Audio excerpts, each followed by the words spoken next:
Hermann Ziegner was a German-American soldier who served in the U.S. Army during the Indian Wars and the Spanish-American War. In 1891, he was one of 18 men to receive the Medal of Honor at the Battle of Wounded Knee, more commonly known as the Wounded Knee Massacre. He was also a noted officer of 71st New York Volunteer Infantry Regiment, taking part in the Santiago campaign and the charge up San Juan Hill, and was one of many regimental members who died from malnourishment and malaria prior to and shortly after returning to the United States. Biography. Hermann Ziegner was born in Weimar, Germany in 1864. He emigrated to the United States when he was 14 years old and later enlisted in the U.S. Army. Ziegner served with the 7th U.S. Cavalry for several years as a private in Troop E. At the Wounded Knee Massacre, he was cited for conspicuous bravery against attacking Sioux concealed in a ravine at Wounded Knee Creek on December 29 and again while defending a hill near the Catholic mission at White Clay Creek on December 30,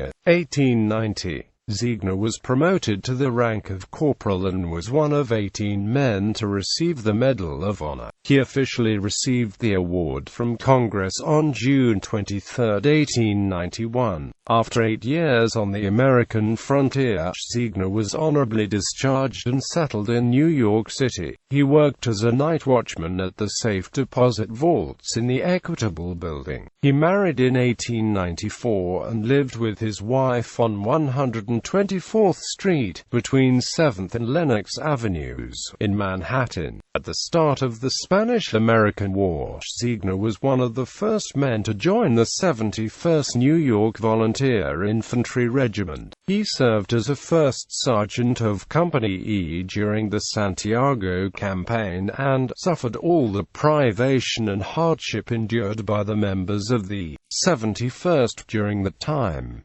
Ziegner was one of the officers to lead Company E up San Juan Hill, alongside personal friend Captain Malcolm J. Rafferty of Company F, and according to his commanding officer Lieutenant William R. Hill, there was no braver man in the company. 2 weeks after the regiment landed at Montauk, he came to Long Island City on a furlough, suffering from pernicious malaria. His salary had been discontinued after leaving the regiment, and his wife was forced to give up the home. They had been staying at the home of a family friend, Mrs. E. Bracken, at 86 7th Street, before he was taken to St. John's Hospital in Brooklyn. He was able to sit up unassisted during his first 2 days, and hoped to return to work, but his condition grew steadily worse over the next 2 weeks.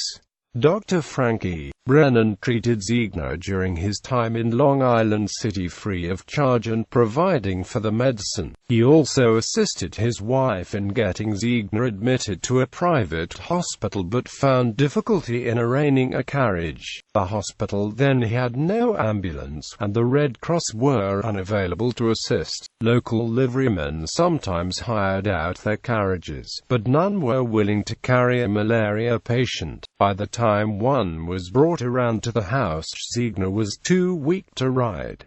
After nearly a week and a half, he was finally brought to St. John's Hospital in Brooklyn on the night of September 8, 1898. His wife accompanied her husband to the hospital and was allowed to remain at his bedside until he died the next evening. His funeral was held at Mrs. Bracken's home on Sunday afternoon, and he was then buried in Calvary Cemetery. Though they had no children, his wife was expecting the first child at the time of his death. Ziegner had been generally described as a fine specimen of manhood, over 6 feet in height and possessing a splendid physique. but his appearance as well as his health had declined after his return. In his final weeks, he expressed to his wife his belief of the government's poor treatment of the 71st and other returning veterans. He was also of the belief that his illness, as those of the regiment, were exacerbated by government-issued hardtack and bacon army rations, and, had they been provided with better food, they would not have been in such a weakened condition by the time the regiment had returned to New York.